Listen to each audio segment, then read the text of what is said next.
गणपते नमः। ॐ नमो हेरम्ब मदमोहित मम सङ्कटान् निवाराय स्वाहा। ॐ गणपते नमो नमः। जय हो श्री रुद्राय नमः, नीलकंठाय नमः, महादेवाय नमः, पार्वतीपते हर हर महादेवाय नमः। ओम ऐ क्ली चामुंडाय विच्चे, ओम ऐ क्ली चामुंडाय विच्चे, जगदम्बे दुर्गाय नमः। ओम दुर्गाय नमः। जय हो जानकी वल्लभाय नमः। जय हो सिया राम की जय हो। लक्ष्मण नारायणाय नमो नमः। वासुदेवाय नमो नमः। जय हो अंजनी पुत्र हनुमान जी महाराज की जय हो। छाया पुत्र शनि महाराज की जय हो। नंदी देवता की जय हो। गौ माता की।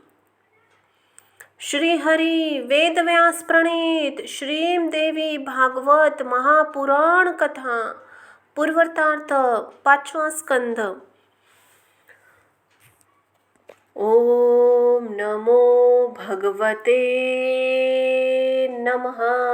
जय हो माँ भगवती अम्बा, जय हो माँ जगदम्बा, जय हो माँ तुळजापुर वाली भवानी, जय हो माँ कालरात्रि, जय हो माँ महालक्ष्मी, जय हो माता सप्तशृंगी, जय हो माता रेणुका, जय हो माँ त्रिपुर सुंदरी, जय हो माँ अन्नपूर्णा, जय हो माँ कालरात्रि, जय हो माँ बटुक भैरवी, जय हो माँ शमशान निवासिनी अम्बा।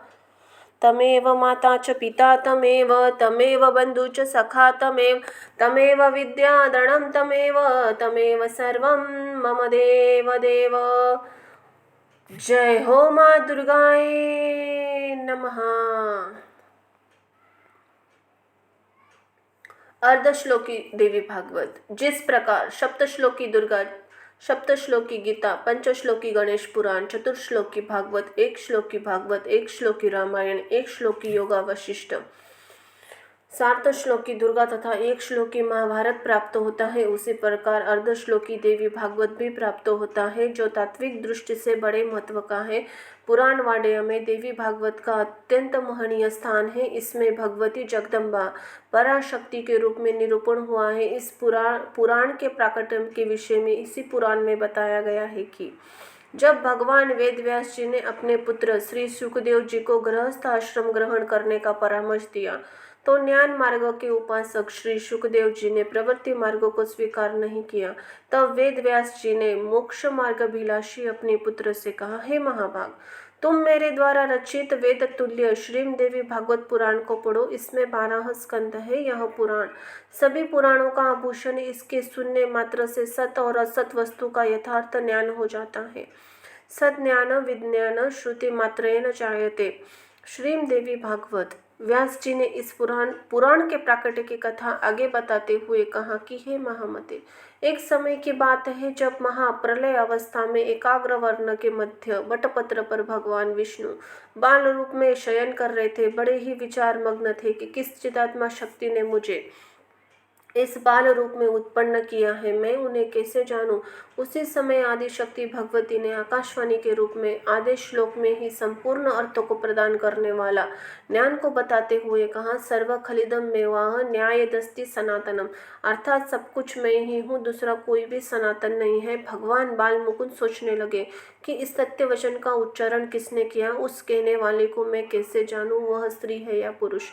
तब उन्होंने उस श्लोकार्ध भागवत को अपने हृदय में धारण कर लिया और उसके अर्थ पर चिंतन करने लगे और बार बार उसका उच्चारण करने लगे। बाल मुकुंद को चिंतातुर देखकर उसी समय भगवती पराशक्ति शंख चक्र धारण किए चतुर्भुजा महादेवी के रूप में अपने सखियों सहित वहां प्रकट हो गई। वे दिव्य वस्त्राभूषणों से अलंकृत थी और उनका स्वरूप बड़ा ही शांत था। वे मंद मंद मुस्कुराती मुस्कुरा रही थी। उनका दर्शन कर भगवान विष्णु बड़े ही विस्मय में पड़ गए। उन्होंने पूछा, हे देवी, कुछ समय पूर्व मैंने जो आधा श्लोक सुना था वह परम रहस्यमय वचन किसने कहा था? मुझे बताने की कृपा करें। इस पर देवी ने कहा, सगुणा रूपा चतुर्भुजा भगवती हूँ, सब गुणों का आलय होते हुए भी मैं निर्गुणा हूँ। वह आधा श्लोक निर्गुणा पराशक्ति ने ही कहा था। आप इसे सब वेदों का तत्व स्वरूप कल्याणकारी पुण्यप्रद श्रीम देवी भागवत समझिए। पुण्य भागवत विद्धि वेदा सार शुभावहम।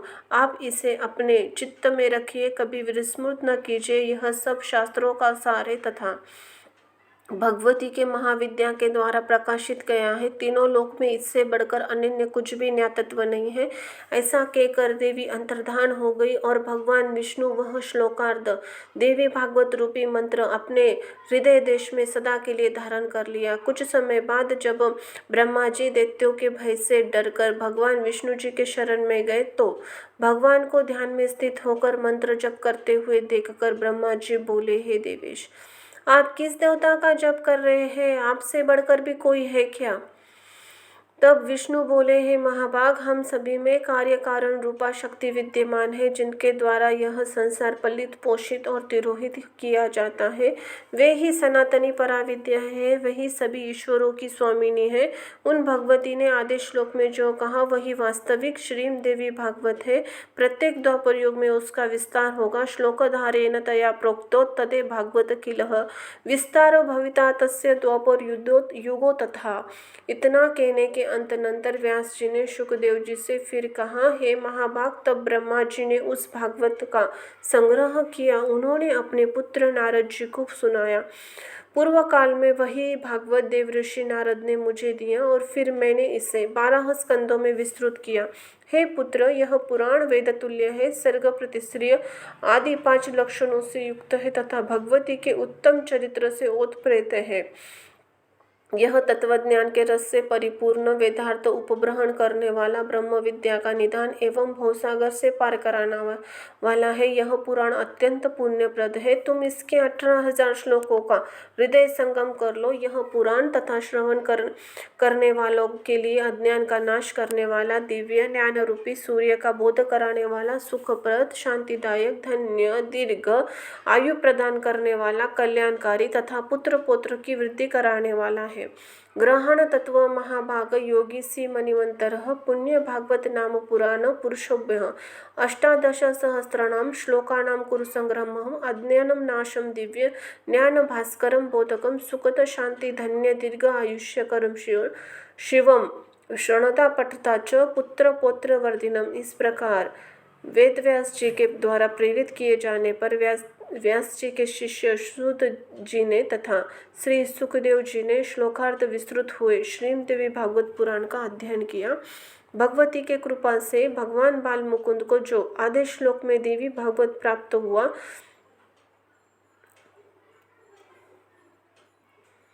उसे ब्रह्मा जी ने ग्रहण किया और फिर उसको ही व्यास जी ने 12 स्कंद में विस्तृत किया। वही देवी भागवत हम सबको प्राप्त हुआ। यह भगवती आदि शक्ति तथा भगवान वेद व्यास जी जीवों पर महान अनुग्रह है। बोलो आदि शक्ति आदि नारायणी उदय उदय। जय हो माँ अम्बे की, जय हो माँ दुर्गाय नमः। भवान्य अष्टकम। हे भवानी, पिता माता भाई दाता पुत्र पुत्री भृतु स्वामी स्त्री विद्या और वृत्ति, इनमें से कोई भी मेरा नहीं है। हे देवी, एकमात्र तुम ही मेरी गति हो, तुम ही मेरी गति हो। मैं अपार भवसागर में पड़ा हूँ, महान दुखों से भयभीत हूँ, कामी लोभी मतवाला तथा संसार के घृणित बंधनों से बंधा हूँ। हे भवानी, अब एकमात्र तुम ही मेरी गति हो, तुम ही मेरी गति हो। हे भवानी, मैं न तो दान देना जानता हूँ, न ध्यान मार्ग का मुझे पता है, तंत्र और स्त्रोत मंत्र का भी मुझे ज्ञान नहीं है, तथा पूजा तथा आदि की न्यास आदि की क्रिया से तो एकदम मैं कोरा हूँ। अब एकमात्र तुम ही मेरी गति हो, तुम ही मेरी गति हो। न मैं तो पुण्य जानता हूँ, न तीर्थ मुक्ति का पता है, न लय का। हे माते, भक्ति और व्रत भी मुझे ज्ञात नहीं है। हे भवानी, अब केवल एक तुम ही मेरी गति हो, तुम ही मेरी गति हो। मैं कुकर्मी, बुरी संगति में रहने वाला, दुर्बुद्धि, दुष्टदास, कुलोचित, सदाचार सहीन, दुराचार परायण, कुलसित दृष्टि रखने वाला, सदा दुर्वचन बोलने वाला हूँ। हे भवानी, मुझ अधम की एकमात्र तुम ही मेरी गति हो, तुम ही मेरी गति हो। मैं ब्रह्मा, विष्णु, शिव, इंद्र, रुद्र, सूर्य, चंद्रमा तथा अन्य किसी भी देवताओं को नहीं जानता। हे शरण देने वाली भवानी, एकमात्र तुम ही मेरी गति हो, तुम ही मेरी गति हो। हे शरण्य, तुम विवाद, विषाद, प्रमाद, परदेश, जल, अनल, पर्वत तथा वन तथा शत्रुओं के मध्य में सदा मेरी रक्षा करो। हे भवानी, एकमात्र तुम ही मेरी गति हो, तुम ही मेरी गति हो। हे भवानी, मैं सदा से ही अनाथ, दरिद्र, जरा जीर्ण, रोगी, अत्यंत दुर्बल, दीन, गूंगा, विपत्तिग्रस्त, नष्टप्राय हूँ। अब एकमात्र तुम ही मेरी गति हो, तुम ही मेरी गति हो। इति श्री शंकराचार्य कृत भवानी अष्टकम यहाँ संपन्न हुआ। बोलो आदि शक्ति आदि नारायणी उदय उदय। जय हो माँ अम्बे की, जय हो माँ जगदम्बे की।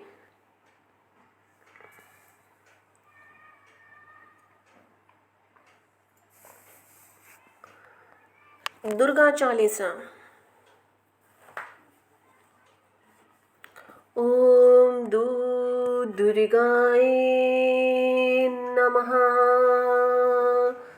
नमो नमो दुर्गे सुखकरणी, नमो नमो दुर्गे दुखहरणी। निरंकार है ज्योति तुम्हारी, तिहु लोक फैली उजियारी। शशि ललाट मुख महाविशाला, नेत्र भ्रुकुटी विकराला। रूप मातु को अधिक सुहावे, दर्शत करित जन अति सुख पावे। तुम संसार शक्ति लेकिन पालन हेतु अन्न धन दीना। अन्नपूर्णा हुई जगपाला, तुम ही आदि सुंदरी बाला। प्रलय काल सब नाशनहारी, तुम गौरी शिव शंकर को प्यारी। शिव योगी तुम्हारे गुण गावे, ब्रह्मा विष्णु तुम्हें नित ध्यान में। रूप सरस्वती को तुम धारा, देसु बुद्धि ऋषि मुनि उबारा।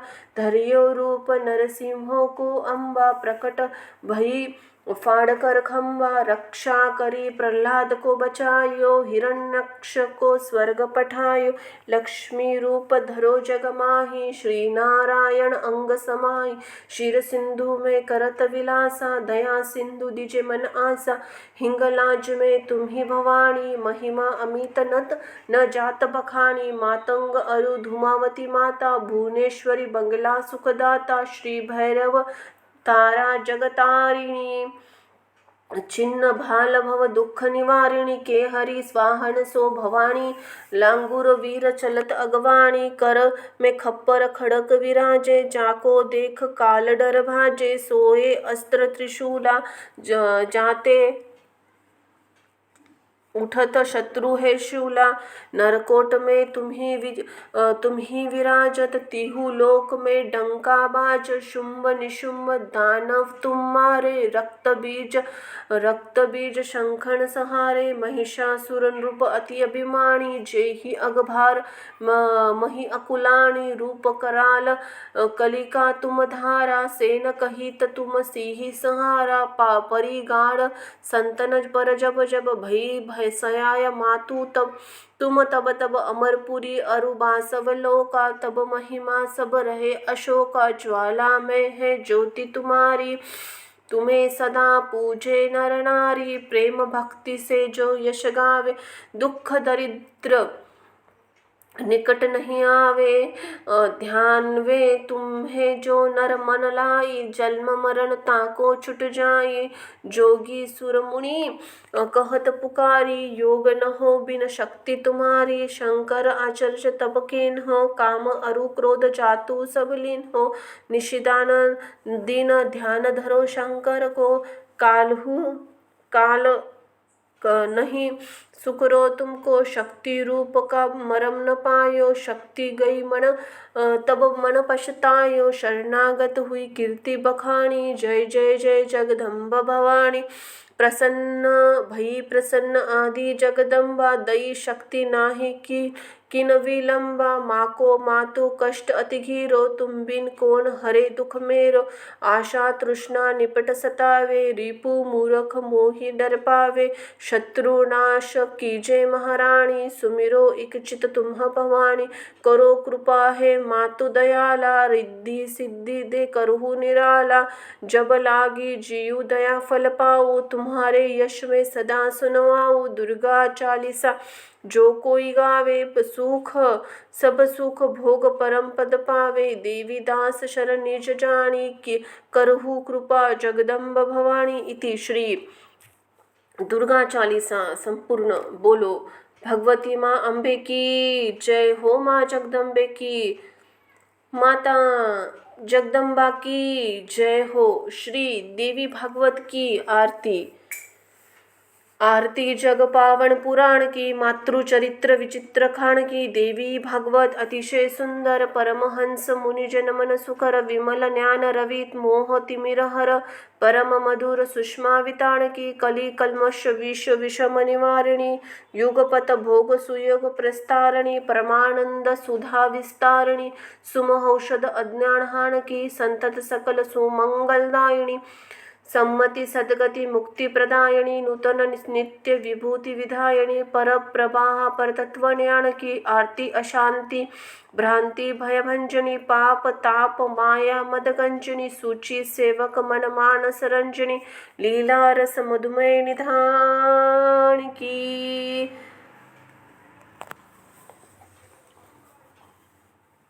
बोलो माता जगदम्बे की जय हो। आदि शक्ति आदि नारायणी उदे उदे।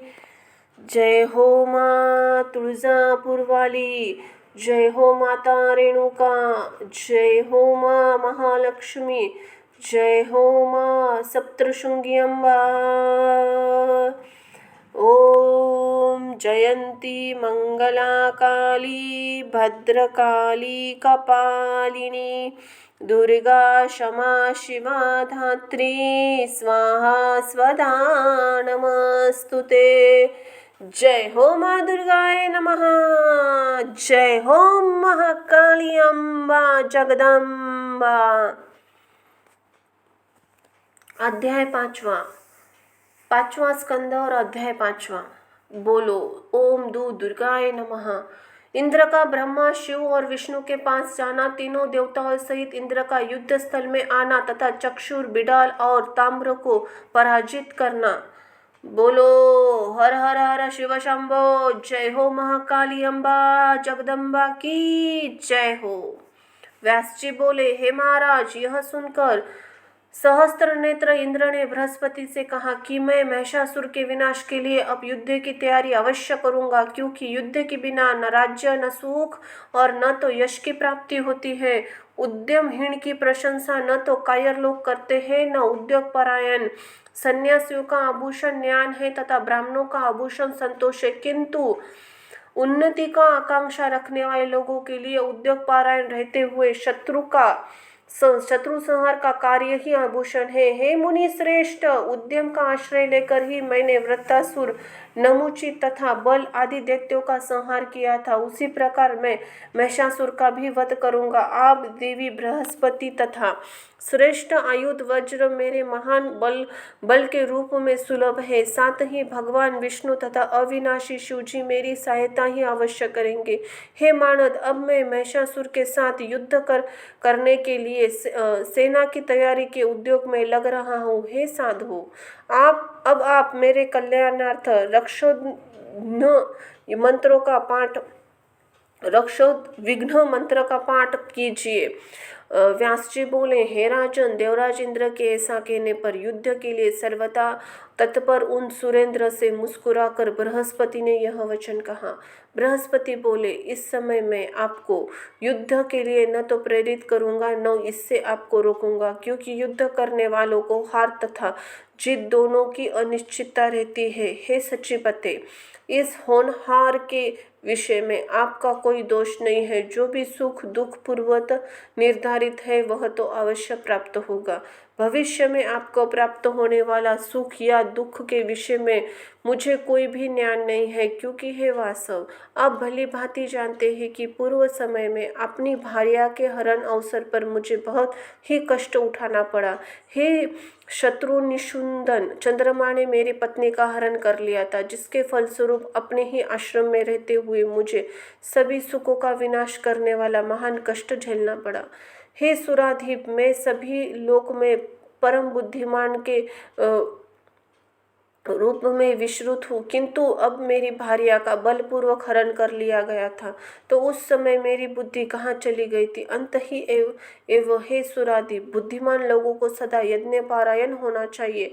कार्य की सिद्धि तो निश्चित रूप से सदा देव के ही अधीन होती है। व्यास जी बोले, गुरु बृहस्पति का यह सत्य तथा अर्थयुक्त वचन सुनकर इंद्र ब्रह्मा जी के शरण में जाकर उन्हें प्रणाम करके बोले, हे पितामह, हे देवाध्यक्ष, इस समय महिषासुर नामक दैत्य मेरे स्वर्ग लोक पर अपना अधिकार स्थापित करने के कामना से सैन्य बल की तैयारी कर रहा है। अब अन्य दानव भी उसकी सेना में सम्मिलित हो रहे हैं। वे सब के सब युद्ध के लिए आतुर रहने वाले तथा महान पराक्रमी तथा युद्ध बल से अति प्रावीण्य है।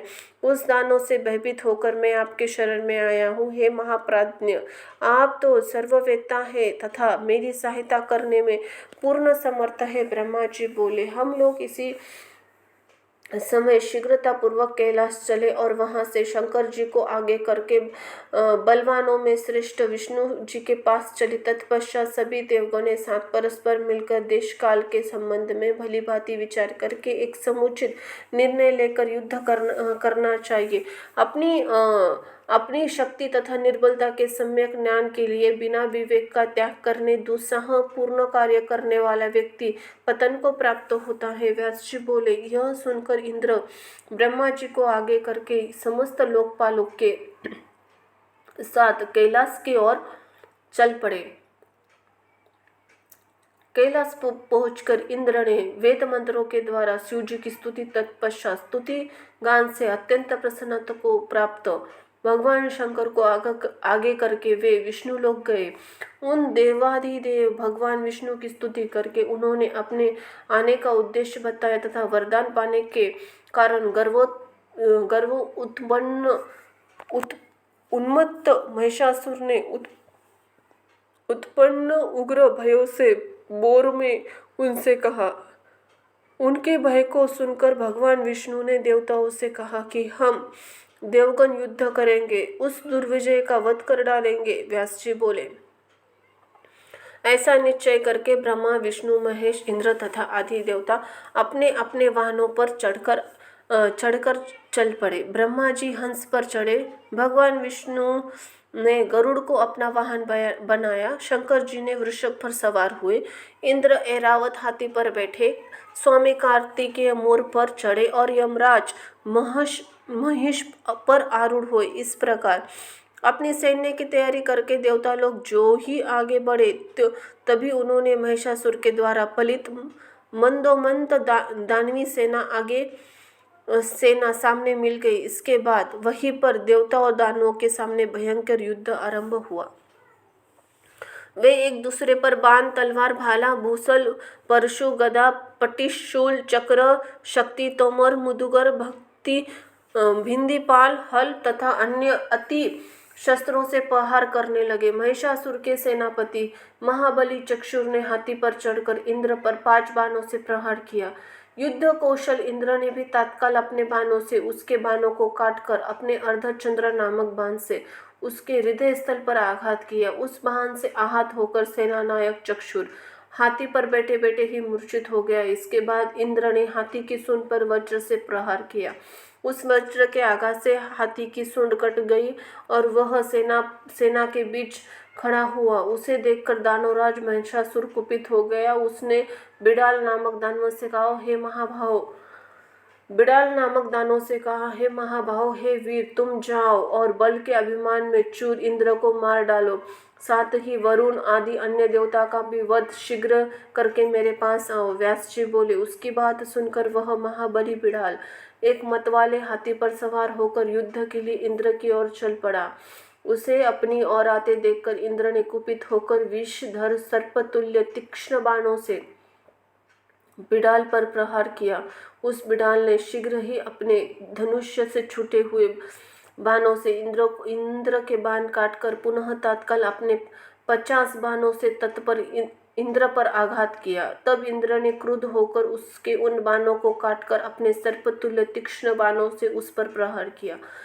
आपने धनुष से छूटे हुए उन बाणों से उसके बाणों को काटकर इंद्र ने अपनी गदा उसके हाथी के सूंड पर प्रहार किया। अपनी सूंड पर गदा के आघात से वह हाथी बार बार आर्तनाद करने लगा और पीछे घूमकर भागता हुआ वह दैत्यों को ही कुचलने लगा, जिससे दानवों की सेना भयाकुल हो उठी। तत्पश्चात हाथी को युद्ध भूमि से भागा देख गर वही दानव बिडाल लौटकर चला आया। पुनः एक सुंदर रथ पर सवार होकर देवताओं के समक्ष रण में उपस्थित हो गया। इंद्र ने बिडाल को रथ पर सवार होकर पुनः संग्राम में आया हुआ देखकर अपने सर्पतुल्य तीक्ष्ण बाणों से उस पर आघात करना आरंभ कर दिया। वह महाबली बिडाल भी अत्यंत कुपित होकर भयंकर बाण दृष्टि करने लगा। इस प्रकार विजय के इच्छुक उन दानवों के बीच भीषण युद्ध होने लगा। क्रोध के प्रभाव से व्याकुल इंद्रवालों ने इंद्र के बिडाल को विशेष बलवान देखकर जयंत को अपना अग्रणी बना लिया। अब उसके साथ मिलकर वे युद्ध करने लगे। जयंत ने धनुष्य पर चढ़ाकर प्रबलता पूर्वक खींचे गए 5 तीक्ष्ण बाणों से मदोमंत उस दानव बिडाल के वक्ष स्थल पर आघात किया। उन बाणों से आघात से मूर्छित होकर बिडाल रथ पर ही गिर पड़ा।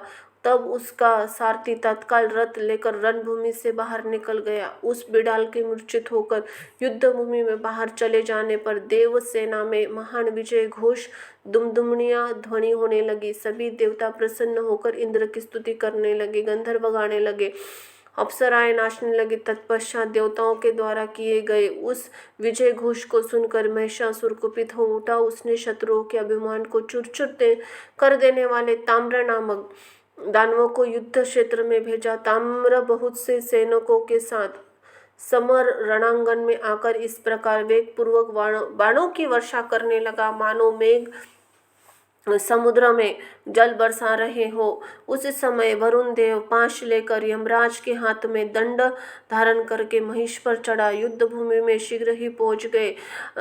अब देवताओं तथा दानवों में परस्पर बाणें, तलवारों, मुसलों, बर्छियों तथा फार से भी भीषण संग्राम होने लगा।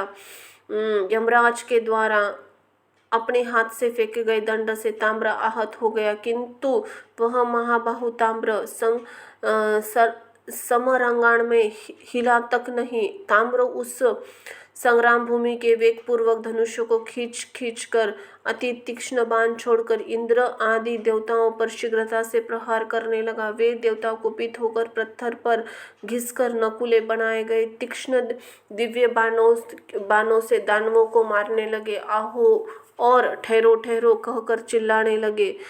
उन देवताओं के प्रहार से घायल होकर दैत्य ताम्र युद्ध भूमि में मूर्छित हो गया। तब भयाक्रांत दैत्य सेना में महान हाहाकार मच गया। इति श्रीमद्देवी भागवत महापुराण संहिता पंचम स्कंद नामक पंचम अध्याय दैत्य सेना पराजय अध्याय संपूर्ण हुआ। बोलो भगवती की जय हो मां अम्बा की।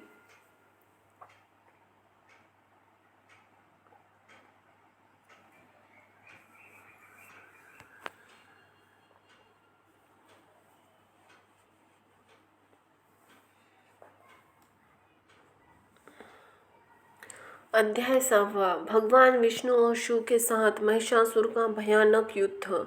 बोलो ओम दुर्गाए नमः। जय हो माँ दुर्गाए नमः। व्यास जी बोले, इस प्रकार दानव ताम्र के मूर्छित हो जाने पर महिषासुर से कुपित हो गया और एक विशाल गदा लेकर देवताओं के समक्ष आ डटा। हे देवताओं, तुम सब ठहरो, मैं अभी अपनी गदा से तुम सबको मार डालूंगा। बलि भाग अवश्य रखने वाले तुम सब तो सदा से ही बलहीन रहे हो। ऐसा कहकर अभिमान से मद में चूर वह महाबाहु बाहु महिषासुर हाथी पर बैठे हुए इंद्र के पास पहुंचकर उसने उनके बाहुमूल पर अपनी गदा से तीव्र आघात किया। इंद्र ने अपने भयंकर वज्र से उस गदा को तुरंत ही काट डाला और वे महिषासुर को मारने की इच्छा से बड़ी शीघ्रता पूर्वक उसकी ओर बढ़े। तत्पश्चात वह महिषासुर भी कुपित होकर अपने हाथ में चमचमाती हुई तलवार लेकर प्रहार करते हुए महाबली इंद्र के सामने पहुंच गया। तब उन दोनों में नाना विविध आयुधों के द्वारा समस्त प्राणियों के भयभीत कर देने वाला तथा मुनिजनों को भी विस्मित कर देने वाला भीषण युद्ध छिड़ गया। तत्पश्चात दैत्य महिषासुर ने संपूर्ण जगत को नष्ट कर देने वाली तथा मुनियों को भी मोहित कर देने वाली मोहकरणी शांभरी माया का तत्काल ही प्रयोग किया। उस माया के प्रभाव से महिषासुर की ही रूप वाले तथा उसी के समान पराक्रमी करोड़ों महिषासुर अनेक प्रकार के आयुध लेकर देव से सेना का संहार करते हुए दिखाई दे पड़े। तब दैत्य महिषासुर ने उत्पन्न की गई उस मोहकारी माया को देखकर इंद्र विस्मय में पड़ गए तथा भय से बहुत व्याकुल हो उठे। वरुण, कुबेर, यम, अग्नि, सूर्य तथा चंद्रमा भी भयभीत हो गए और सभी के मन में त्रास छा गया। सभी देवगण माया विमोहित होकर भाग खड़े हुए और वे सावधान होकर ब्रह्मा, विष्णु तथा शिव का स्मरण करने लगे। स्मरण करते ही उनकी रक्षा कामना से श्रेष्ठ आयुध धारण करने वाले वे सूर श्रेष्ठ ब्रह्मा, विष्णु तथा महेश अपने अपने वाहन हंस, गरुड़ तथा वृषभ पर आरूढ़ होकर वहां आ गए।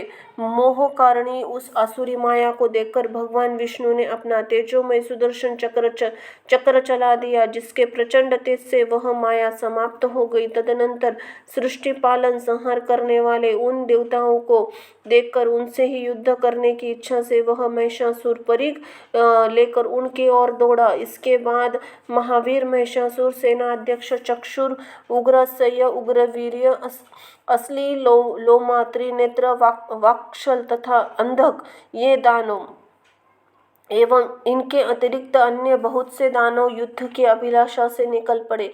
उन कवचधारी, धनुष धारण करने वाले, रथारूढ़ तथा मंदोमंत दानवों ने सभी देवताओं को उसी प्रकार घेर लिया जिस प्रकार भेड़िया अत्यंत कोमल बछड़े को घेर लेते हैं। तदनंतर एक दूसरे को मार डालने की इच्छा से वो मंदोदंत दानव तथा देवता बाण वृष्टि करने लगे। इसी बीच अंधकासुर ने भगवान विष्णु के समक्ष पहुंचकर स्नान पर चढ़ाए गए विष से दग्ध किए गए तथा कान तक खींचे गए अत्यंत शक्तिशाली 5 बाण छोड़े। शत्रुमण भगवान विष्णु ने भी बड़ी तत्परता के साथ अपने तीव्रगामी बाणों से अंधकासुर के उन बाणों को तुरंत ही दूर से ही काट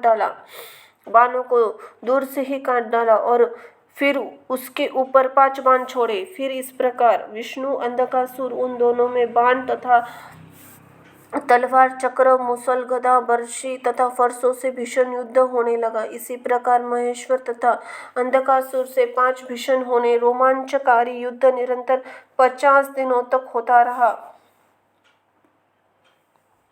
उसी तरह इंद्र तथा वाक्शल, महिषासुर तथा भगवान रुद्र, यमराज तथा त्रिनेत्र महाहनु तथा कुबेर एवं असीलोमा तथा वरुणों के बीच महाभीषण युद्ध हुआ। इसी बीच अंधकासुर ने अपनी गदा से भगवान विष्णु के वाहन गरुड़ पर प्रहार किया। गदा के प्रहार से घायल अंगों वाले गरुड़ लंबी सांस खींचते हुए स्थित हो गए।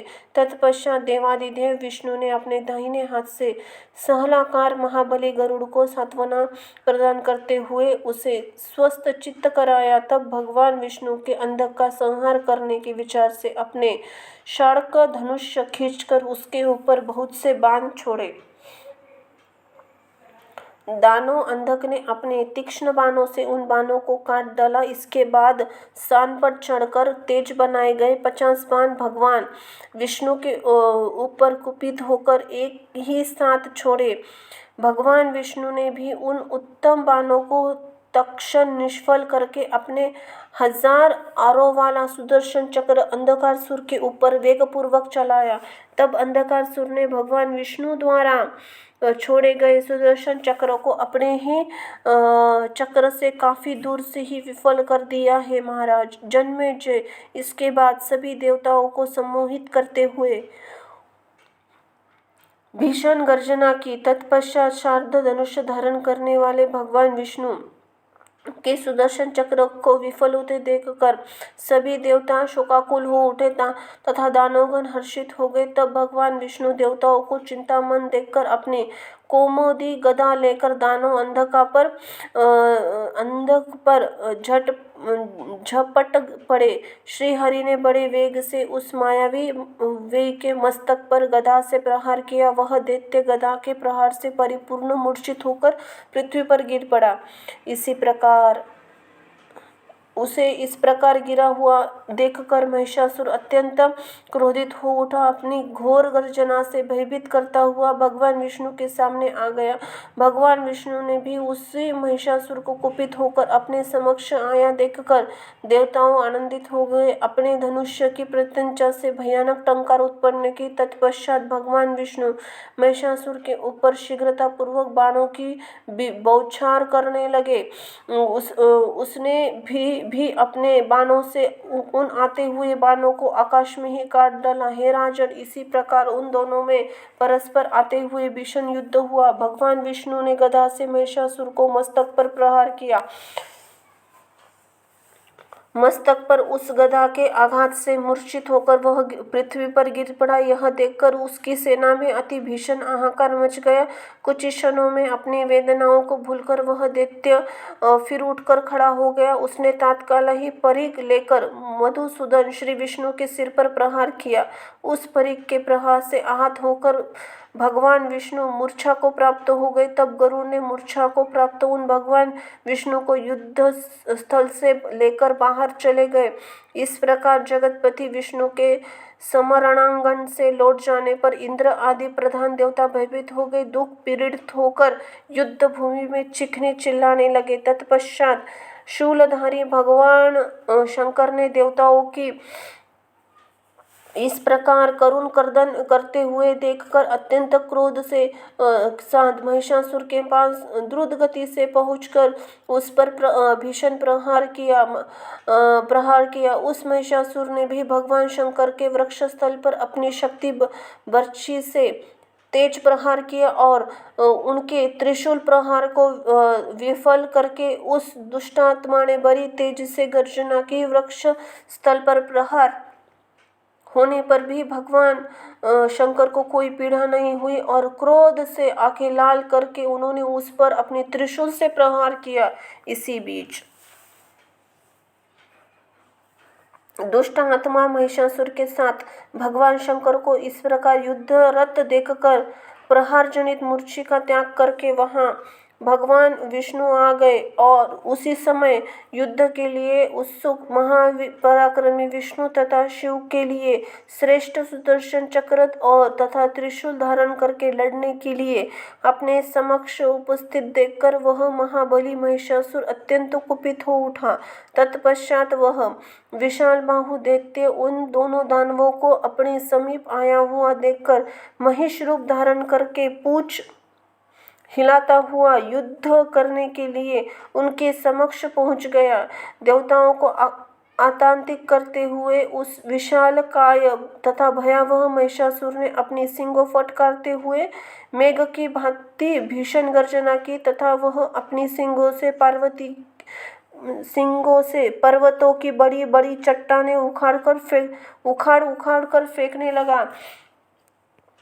उस दानव को देखकर महापराक्रमी देव श्रेष्ठ विष्णु तथा शंकर उसके भीषण बाण वृष्टि करने लगे। भगवान विष्णु तथा शिव को अपने ऊपर बाण वृष्टि करते हुए देखकर महिषासुर ने अपनी पूंछ में एक भयानक पर्वत शिखर लपेटकर उनके ऊपर फेंका। उस पर्वत को शिखर को आता देखकर भगवान विष्णु अपने बाणों से उसके सैकड़ों टुकड़े कर दिए। फिर सुदर्शन चक्र से उसके ऊपर शीघ्रता से प्रहार किया। भगवान विष्णु के चक्र से आहत होकर वह दैत्यराज महिषासुर युद्ध में मूर्छित हो गया, किंतु थोड़ी देर में वह मनुष्य का शरीर धारण करके उठ खड़ा हुआ। पर्वत के समान शरीर वाले वह महाभयानक दैत्य हाथ में गदा धारण करके देवताओं से भयभीत करता हुआ मेघ के समान जोर जोर से गर्जना करने लगा। उस नाद को सुनकर भगवान विष्णु ने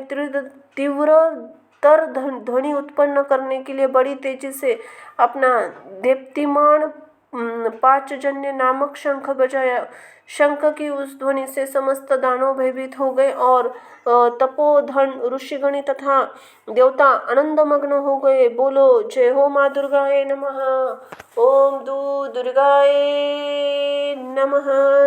इति श्रीमद्देवी भागवते महापुराण संहिता पंचम स्कंद महिषासुरेन्द्रिय दिव्य देवेयः युद्ध वर्णन नाम 7वां अध्याय यहाँ संपन्न हुआ। बोलो आदिशक्ति उदय उदय। जय हो माँ जगदम्बा की।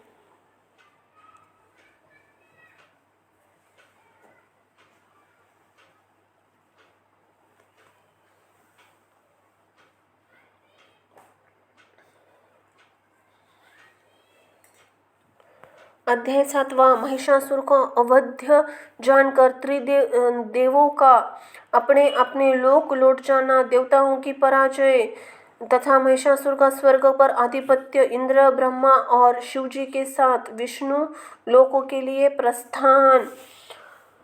ओम दुर्गाय नमः। व्यास जी बोले, हे महाराज जन्मेजय, महिषासुर ने समस्त दानवों को खिन्न मस्कन्न देखकर महिष वह रूप छोड़कर तत्काल ही सिंह का रूप धारण कर लिया। तत्पश्चात भयानक गर्जना करके गर्दन के बाल अलय फैलाकर अपने तीक्ष्ण नख दिखाकर देवताओं को भयभीत करता हुआ वह देवसेना पर टूट पड़ा। उसने गरुड़ के ऊपर अपने नाखूनों से आघात करके उसे रक्त से लथपथ कर दिया। पुनः सिंह रूपधारी उस दानव ने विष्णु की भुजाओं पर अपने नख से प्रहार किया।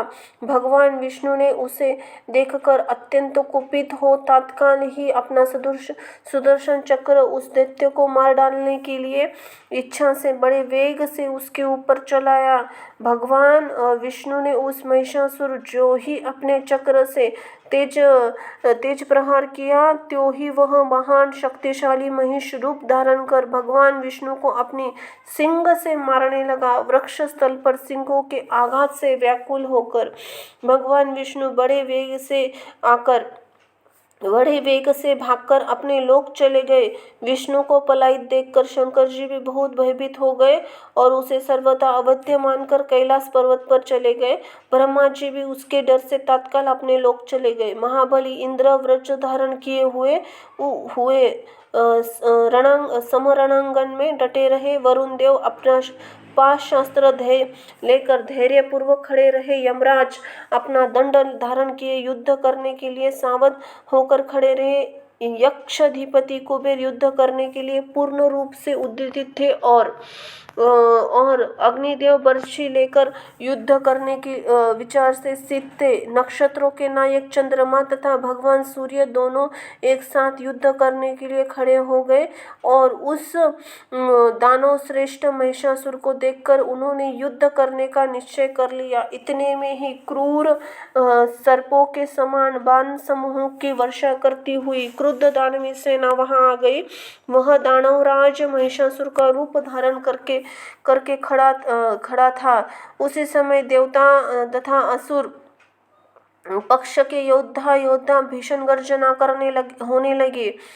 होने लगा। देवताओं तथा दानवों के बीच हो रहे महाभयानक संग्राम में धनुष्य की टंकार तथा ताल ठोकने की ध्वनि मेघ गर्जना जैसी प्रतीत हो रही है। अभिमान में चूर महाबली दैत्य महिषासुर अपनी सिंग से पर्वत शिखर फेंक कर देव समूह पर प्रहार कर रहा था।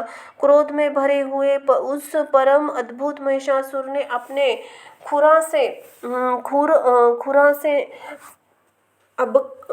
खुरों के अपघात से तथा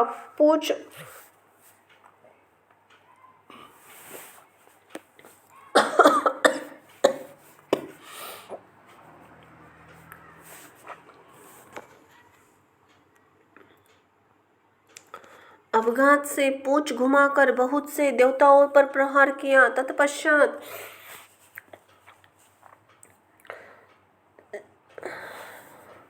लड़कने लिए उद्युत देवता तथा गंधर्व भयभीत हो गए और महिषासुर को देखकर इंद्र भी भाग गए।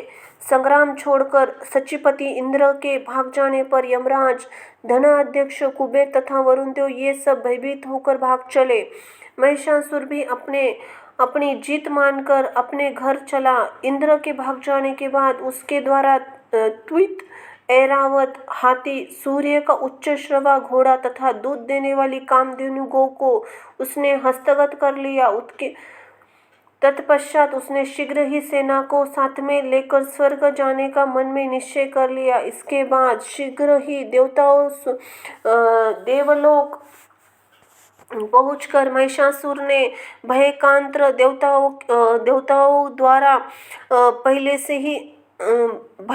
देवताओं के द्वारा पहले से ही छोड़ दिए गए उसके राज्य पर आधिपत्य कर लिया। इसके बाद वह इस रमणीय इंद्रासन पर महिषासुर आसीन हुआ। उसके राज्य संचालनार्थ देवताओं स्थान पर दानवों को स्थापित कर दिया। इस प्रकार पूरे 100 वर्षों तक भीषण युद्ध करके अभिमान में चूर उस दैत्य ने इंद्रपद प्राप्त किया।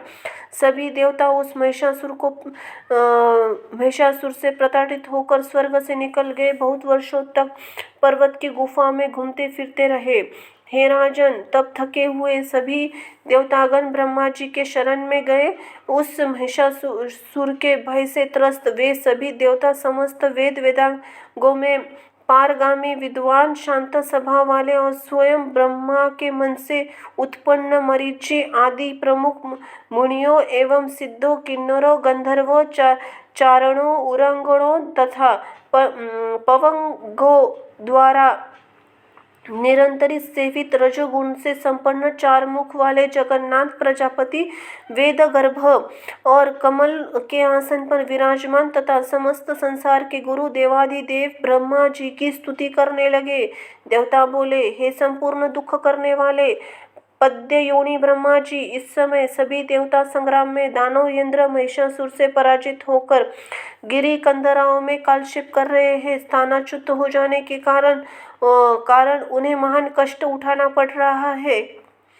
हमारी ऐसी दशा देखकर भी आपको क्या दया नहीं आती? यह कैसी विचित्र बात है? क्या निर्लोभी पिता सैकड़ों अपराध से युक्त अपने पुत्रों को त्याग कर उन्हें कष्ट में पड़े रहना देख सकता है? तब फिर दैत्य द्वारा सताए गए असहाय देवताओं को जो अपने चरण कमलों की भक्ति में लगे रहते हैं, उपेक्षा आज आप क्यों कर रहे हैं? दुष्ट महिषासुर देवलोक का साम्राज्य भोग रहा है। ब्राह्मणों द्वारा यज्ञ में दी गई हुई पवित्र हवि को वह स्वयं ले लेता है। वह दुष्ट आत्मा असुर स्वर्ग के पारिजात पुष्प को अपने उपभोग में लाता है तथा समुद्र की निधि स्वरूपा उस कामधेनु गौ का भी उपयोग कर रहा है। हे देवेश, हम लोग देवताओं विषम स्थिति का वर्णन कहाँ तक करें? आपने तो अपने ज्ञान से दैत्यों की सारी कुचेष्टा जानते हैं। आप संपूर्ण कार्यों को जानने वाले हैं। अंत ही प्रभो, हम आप सभी देवता आपके चरणों में आ पड़े हैं। हे देवेश, देवता जहाँ भी जाते हैं वहाँ पहुंचकर विविध चरित्रों वाला, पापमय विचारों वाला तथा दुष्ट आचरणों वाला वह महिषासुर उन्हें पीड़ित करने लगता है। हे विभो, अब आप ही हमारे रक्षक हैं, हमारा कल्याण कीजिए। यदि आप हमारी रक्षा नहीं करेंगे तो दैत्यों का भीषण अत्याचारी रूपी दानवों से पीड़ित हम लोग आप सदृश शांतिदाता अनंत तेजस्वी प्रजापति देवताओं के पूज्य आदि पिता तथा कल्याणकारी प्रभु को छोड़कर किसकी शरण में जाए? व्यास जी बोले, इसी प्रकार स्तुति करने के संपूर्ण देवता हाथ जोड़कर प्रजापति ब्रह्मा को प्रणाम करने लगे। उन सबके मुख पर अत्यंत उदासी छाई हुई थी। तब उन्हें इस प्रकार दुखी देखकर लोक पितामह ब्रह्मा जी के उन्हें सुख पहुंचाते हुए मधुर वाणी में कहने लगे। ब्रह्मा जी बोले, हे देवताओं, मैं क्या करूं? वर पाने के कारण वह दैत्य अभिमानी हो गया है। उसका वध कोई स्त्री ही कर सकती है, पुरुष नहीं। ऐसी स्थिति में मैं क्या कर सकता हूँ? हे देवताओं, हम लोग सब लोग पर्वत श्रेष्ठ कैलाश पर चले। वहां विराजमान संपूर्ण कर्मों के ज्ञाता भगवान शंकर जी को आगे करके वहां वैकुंठ धाम को चले, जहां भगवान विष्णु रहते हैं। उनसे मिलकर हम लोग देवताओं के कार्य में विशेष रूप से विचार करेंगे। ऐसा कहकर ब्रह्मा जी हंस पर सवार होकर कार्य सिद्धि के लिए देवताओं के साथ लेकर कैलाश की ओर चल पड़े। तभी शिवजी अपने ध्यान योग से सभी देवताओं को ब्रह्मा जी को आता हुआ जानकर अपने भवन से बाहर निकल आए। एक दूसरे को देखकर उन्होंने परस्पर प्रणाम किया। उन देवताओं ने भी भगवान शंकर को तथा ब्रह्मा को प्रणाम किया और वे दोनों अत्यंत प्रसन्न हो गए। शिवजी वहां सभी देवताओं को पृथक पृथक आसन देकर सबके यथास्थान बैठ जाने पर स्वयं भी आसन पर बैठ गए। तब ब्रह्मा जी से कुशल प्रश्न करके भगवान शिव ने देवताओं से कैलाश आने का कारण पूछा। शिवजी बोले, हे ब्राह्मण, इंद्र आदि देवताओं के साथ आपके यहाँ आने का क्या प्रयोजन है? हे महाभाग, वह कारण बताइए। ब्रह्मा जी बोले, हे सुरेशान, महिषासुर स्वर्ग में रहने वाले इंद्रादि देवताओं को महान कष्ट दे रहा है। उसी के भय से त्रस्त होकर ये देवगण पर्वतों की कंदराओं में घूम रहे हैं। महिषासुर यज्ञ भाग ऋण स्वयं ग्रहण कर रहा है। उस अन्य अनेक देवता भी देवताओं के शत्रु बन गए हैं। उन सब से पीड़ित होकर ये सभी लोकपाल आपकी शरण में आए हुए हैं। हे शंभो, इसी गुरुतर कार्य के लिए मैंने इन देवताओं को आपके भवन पर पहुंचा दिया। अंत ही है सुरेश्वर, इनके कार्य के विषय में जो उचित जान पड़े आप वही करे। हे भूत भावन, संपूर्ण देवता का भार अब आप पर ही है। व्यास जी बोले, ब्रह्मा जी का यह वचन सुनकर भगवान शंकर मुस्कुराते हुए कोमल वाणी से ब्रह्मा जी से वचन कहने लगे। शिव जी बोले, हे विभो, आपने ही तो पूर्व काल में महिषासुर को वरदान देकर देवताओं के लिए ऐसा अनर्थकारी कार्य किया है। अब इसके बाद हमें क्या करना चाहिए? आपके वर से प्रभाव से ही वह इतना बलि पराक्रमी तथा सभी देवताओं के लिए भयदायक हो गया है। अभिमान में चूर वह उस दानव को मारने के लिए कौन सी श्रेष्ठ स्त्री समर्थ हो सकती है? न तो मेरी भार्या रुद्राणी और न ही आपकी भार्या ब्रह्माणी ही संग्राम में जाने योग्य है। महाभाग्यवती ये देवियाँ संग्राम भूमि में जाकर भी भला युद्ध किस प्रकार करेगी? इंद्र की पत्नी महाभागा इंद्राणी भी युद्ध कला में कुशल नहीं है। तब दूसरी कौन सी देवगणा उस मंत पापी को मारने में अत्यंत सामर्थ्य होगी? अंत ही मेरा विचार है कि हम लोग इसी समय भगवान विष्णु के पास जाकर उनकी स्तुति करके देवताओं का कार्य करने के लिए उन्हीं को ही शीघ्रतापूर्वक प्रेरित करे। परम बुद्धिमानी में श्रेष्ठ वे विष्णु सभी संपूर्ण कार्य को सिद्ध करने में कुशल है। उन्हीं वासुदेव से मिलकर इस कार्य को संबंध में विचार करना चाहिए। वे किसी प्रपंच अथवा बुद्धि से कार्य सिद्ध होने का उपाय बना देंगे। व्यास जी बोले, भगवान शंकर की यह बात सुनकर ब्रह्मा आदि समस्त श्रेष्ठ देवता यह ठीक है ऐसा कहकर उठ खड़े हुए और वे सब अपने वाहनों पर सवार हो गए। शिवजी के साथ तुरंत वैकुंठ को चल दिए। उस समय कार्य सिद्धि के सूचक अनेक शुभ शकुन देखकर वे सब अत्यंत प्रसन्न हुए। शुभ सूचना देने वाली शीतल मंद तथा सुगंधित हवाएं चलने लगी। पवित्र पक्षी सर्वत्र मार्ग में मंगलमयी बोली बोलने लगे। आकाश निर्मल हो गए, दिशाएं स्वच्छ हो गए। इसी प्रकार देवताओं की यात्रा में मानो सब मंगल ही मंगल हो गया। बोलो जय हो माँ दुर्गाय नमः। इति श्री भागवते महापुराण संहिता पंचम स्कंध पराजित देवताना शरण गमन वर्णन नाम सप्तमाध्याय संपन्न हुआ। बोलो आदि शक्ति आदि नारायणी उदे उदे।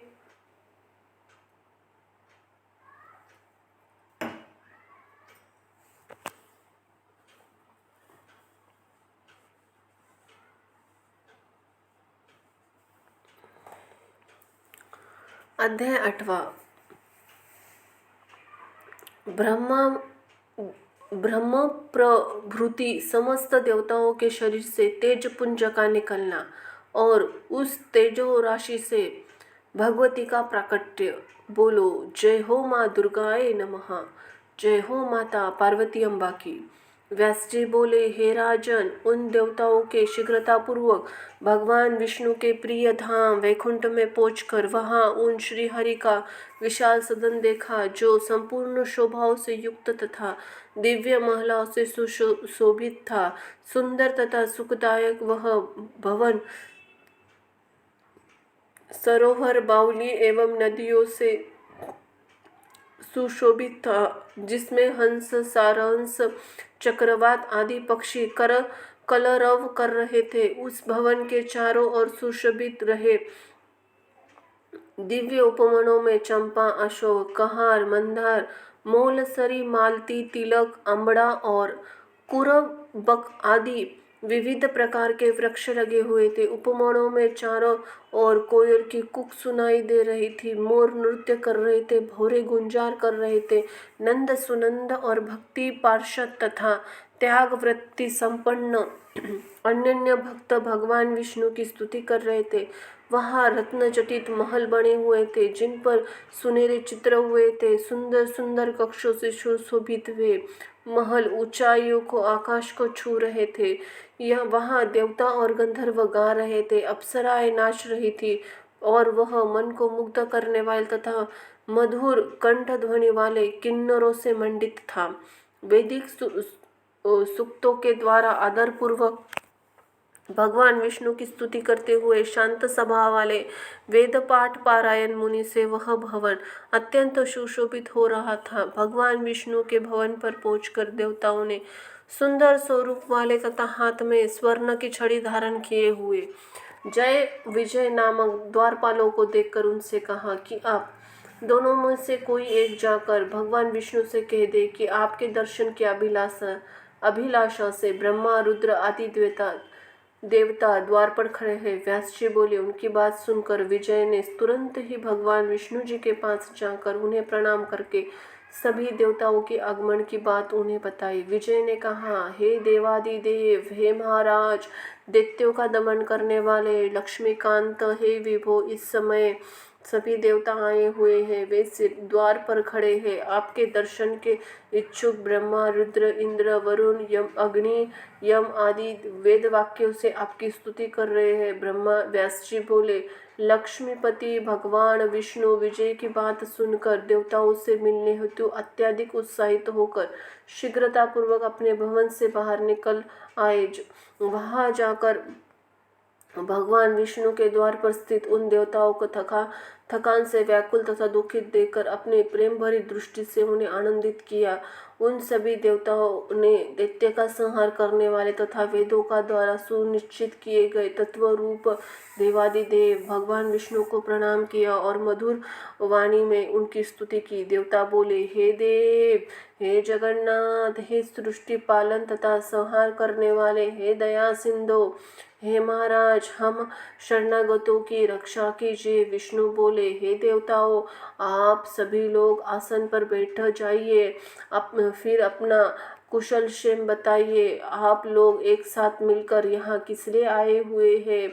ब्रह्मा तथा शिव सहित आप सभी देवता चिंतामग्न, दुखी और उदास क्यों हो गए हैं? आप लोग अपने प्रयोजन शीघ्र बताइए। देवता बोले, हे महाराज, पाप कर्मों में संलग्न अजय महादुष्ट, वरदान प्राप्त कर अभिमान में चूर तथा पापी महिषासुर हम लोगों से पीड़ित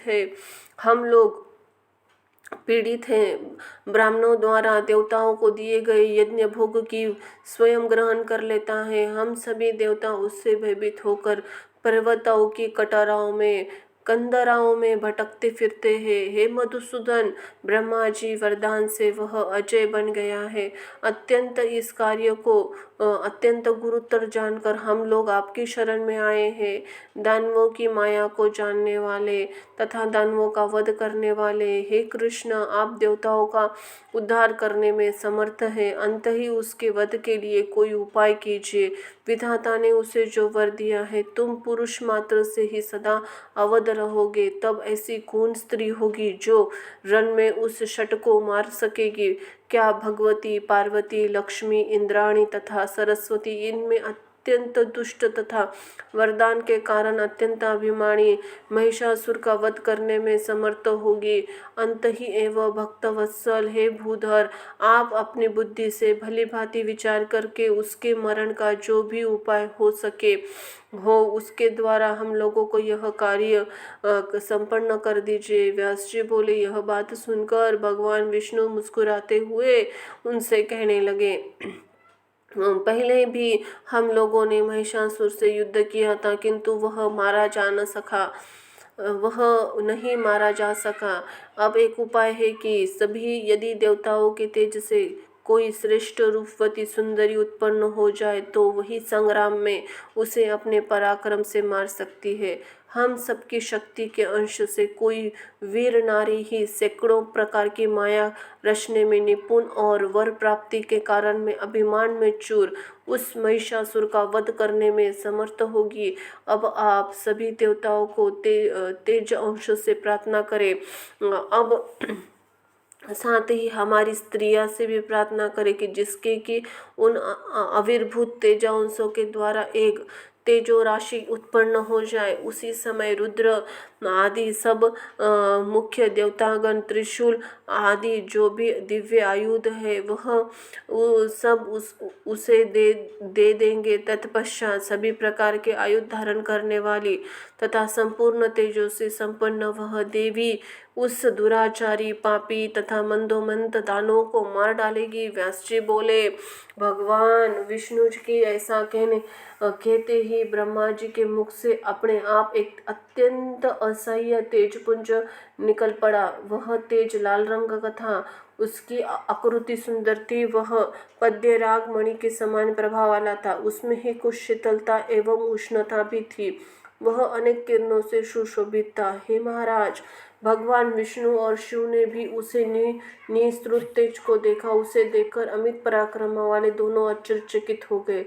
तत्पश्चात शंकर जी के शरीर से भी चांदी के सदृश वर्ण वाला अत्यंत अद्भुत तीव्र देखने में असह्य तथा महाप्रचंड तेज निकला, जो दैत्यों के भयभीत कर देने वाला तथा देवताओं को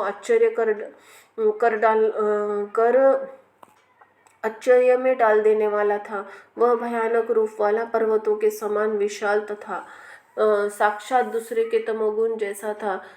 तदनंतर भगवान विष्णु के शरीर से सत्वगुण संपन्न नील वर्ण अत्यंत दीप्तिमान दूसरी तेजोमयी राशि प्रकट हुई। इसके बाद इंद्र के शरीर से विचित्र आकृति वाला असह्य पूर्ण गोलाकार सर्वगुणात्मक तेज प्रादुर्भाव उत्पन्न हुआ।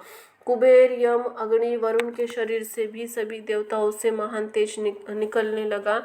इसी प्रकार अन्य देवताओं के शरीर से भी अतिशय प्रदीप्त तेज निकला। वह महान तेजो राशि अत्यंत दीप्तिमान थी। दूसरे हिमालय पर्वत के सदृश उस महादिव्य तेज राशि को देखकर विष्णु आदि सभी देवता प्रधान आश्चर्यचकित हो गए। उसी क्षण वहाँ सभी देवताओं को देखते देखते उस तेज पूज्य के अत्यंत श्रेष्ठ, सुंदर तथा सबको विस्मित कर देने वाले एक स्त्री प्रकट हो गई। सभी देवताओं के शरीर से आविर्भूत वह नारी त्रिगुणात्मक 18 भुजों वाली मनोहर त्रिवर्णा तथा विश्व को मोह में डाल देने वाली साक्षात महालक्ष्मी थी। वे उज्ज्वल मुख वाली, कृष्ण वर्ण के नेत्रों वाली, अत्यंत लाल अधरोष्ठ से सुशोभित, ताम्रवर्ण की हथेली से अत्यंत लाल और अधोष्ठ से सुशोभित थी। ताम्रवर्ण की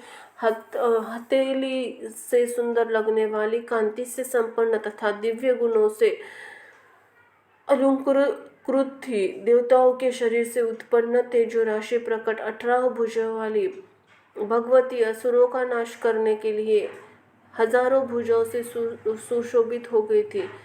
जन्मेजय बोले, हे कृष्ण द्वैपायन, हे महाभाग, हे सर्वज्ञ, हे मुनिवर, अब आप भगवती के शरीर का उत्पत्ति का विस्तार पूर्वक वर्णन कीजिए। उन सब देवताओं के शरीर से निकला हुआ तेज बाद में एकत्र हो गया अथवा पृथक पृथक ही रहा। उनके अंग प्रत्यंग विभिन्न देवताओं के तेज से संपन्न थे अथवा नहीं। उनके शरीर के विभिन्न अंग, मुख, नासिका, नेत्र अलग अलग देवताओं के तेज से निर्मित थे अथवा सब तेज एक साथ मिलकर बने थे। हे व्यास जी, उनके शरीर के अंगों की उत्पत्ति के विषय में विस्तार पूर्वक बताइए। जिस देवताओं के तेज से उनका जो जो अद्भुत अंग बना वह सब मुझे बताइए। जिन जिन देवताओं के उन भगवती को जो जो आयुध तथा आभूषण आदि समर्पित किए गए, उनके आपके मुखारविंद से निकली हुई सारी बात मैं सुनना चाहता हूँ। हे ब्राह्मण, आपके मुख मल से निकले महालक्ष्मी के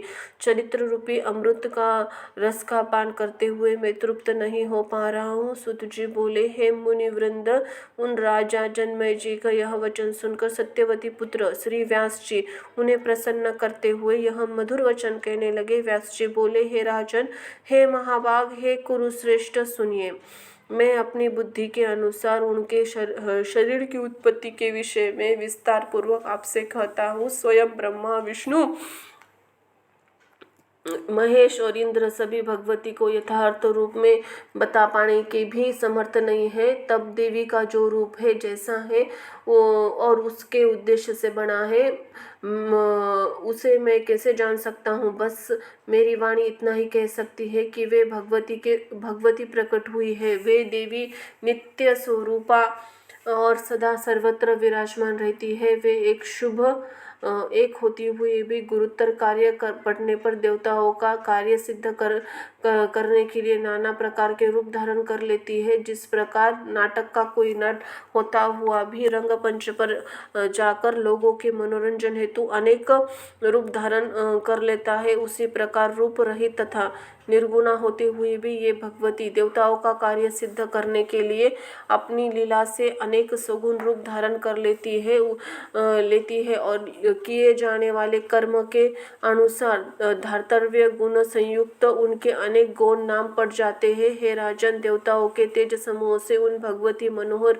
रूप जिस प्रकार उत्पन्न हुआ उसे मैं अपने बुद्धि के अनुसार बता रहा हूँ। भगवान शंकर का जो तेज था उससे ही उन भगवती का गौर वर्ण सुंदर आकार वाला तथा अत्यंत विशाल मुखमय निर्मित हुआ।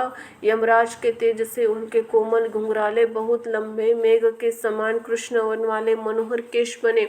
अग्नि के तेज से उन भगवती के 3 नेत्रों बने। 3 प्रकार के वर्णित सुशोभित नेत्र काले, लाल और तथा श्वेत थे। उनकी भौहें दोनों संध्याओं के तेज से बनी। वे टेढ़ी चिकनी काले रंग की अत्यंत तेजोमय तथा कामदेव की धनुष्य भांति प्रतीत हो रही थी। उनके दोनों उत्तम कान वायु के तेज से बने, जो न बहुत बड़े तथा न बहुत छोटे थे। वे कामदेव के झूले के सदृश प्रतीत होते हैं। तिले के फूल के समान आकृति वाली अत्यंत मनोहर और स्निग्ध नाक कुबेर के तेज से उत्पन्न हुई। हे राजन, उन देवी के नकुले चिकने चमकीले कुंदन के अग्रभाग के सदृश तथा समान दांत प्रजापति के तेज से उत्पन्न हुए। उनका रक्त वर्ण अष्टोरोष्ट अरुण के तेज से उत्पन्न हुआ तथा ऊपर का अत्यंत मनोहर उत्तकोष्ठ, ऊपर का ओष्ठ कार्तिकेय के तेज से उत्पन्न हुआ। देवी की 18 भुजाएं विष्णु के तेज से उत्पन्न हुई तथा उनकी रक्तवर्ण की अंगुलियां वसु के तेज से उत्पन्न हुई। उनके दोनों उत्तम स्तन चंद्रमा के तेज से आविर्भूत हुए तथा 3 रेखाओं से युक्त उनका मध्य भाग इंद्र के तेज से उत्पन्न हुआ तथा उनकी जांघें तथा उरु प्रदेश वरुण के तेज से उत्पन्न हुए। उनका विशाल नितंब पृथ्वी के तेज से उत्पन्न हुआ। हे राजन, इसी प्रकार उस तेजो राशि के सुंदर आकार वाली दिव्य दिव्य रूप से समान मधुर स्वर वाली भगवती नारी रूप में प्रकट हुई। मनोहर अंग प्रत्यंग, सुंदर दांतों वाली तथा भव्य नेत्रों वाली उन देवी को देखकर महिषासुर को पीड़ित समस्त देवता अत्यंत आनंदित हो उठे। उसी समय भगवान विष्णु ने सभी देवताओं से कहा, हे देवताओं, आप लोग अपने अपने सभी शुभ आभूषण एवं आयुध इन देवी को प्रदान करें। अपने अपने आयुधों से नाना विविध तेजस्वी शस्त्रास्त्र उत्पन्न करके सभी लोग शीघ्र ही देवी को अर्पित कर दे। इति श्रीम देवी भागवत महापुराण संहिता पंचम स्कंद दिव्य स्वरूपण वर्णन नाम 8वां अध्याय यहाँ संपन्न हुआ। बोलो आदि शक्ति आदि नारायणी उदे उदे। जय जय हो माँ अम्बे की, जय हो माँ जगदम्बे की। ओम दुर्गाय नमः। माँ जगदम्बे को साष्टांग दंडवत। धन्यवाद।